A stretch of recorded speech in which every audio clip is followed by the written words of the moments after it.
So I want to make one thing clear here so you guys understand what's going on. Passing the deflection. Canada's in a major issue. Australia, New Zealand, the UK, and the blue states of America. Why? They sold out to Chinese money laundering. Go back 10, 15 years on the channel. You'll see all the money laundering taking place. All the money laundering through different channels. All the money laundering coming in from China.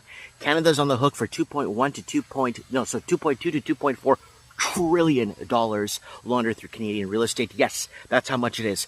2.2 to 2.4. Some argue 2.6 trillion dollars laundered through Canadian real estate, because in 2010 everyone's going to say, well, Hong Kong and Expo 86. No. In 2010, with the Vancouver model, Canada opened its doors to Chinese money laundering. No questions asked. Park your money here. Fentanyl coming in from China.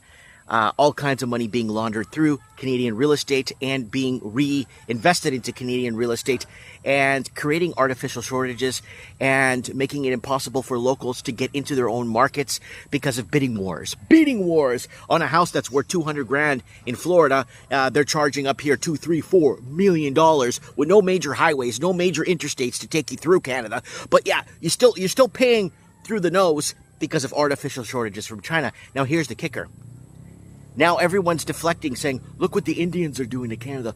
Look what the Indians are doing all over the place. Indians and Hindus and all these people coming over and destroying our country. They're here to solve Canada's housing crisis. The reason why they were sprinkled into Canada, go watch our videos. They're sprinkling them into Canada. Why? Because the Canadian proper could not get into its own real estate market. That's why. Canadian proper cannot get into its own real estate market. And what is that? What happens? Well, they start bringing in other people that could maybe afford to get into our own real estate market. They tried all these schemes in Canada with first-time home buyer loans, all this stuff for Canadian proper that was born and raised and educated in Canada, can't afford their own real estate. We're here because of China. Oh, why are you blaming the Chinese for, Mike? Well, they're blaming the Hindus and the Indians for this migrant crisis we're having in Canada. But no one's blaming the government for bringing them in and selling them false dreams. This is the problem we're facing here in Canada. Once you go back to China, and once you go back to the problem was China, and once you, oh, but our governments, you got to blame the governments, don't blame the Chinese. Our governments are China!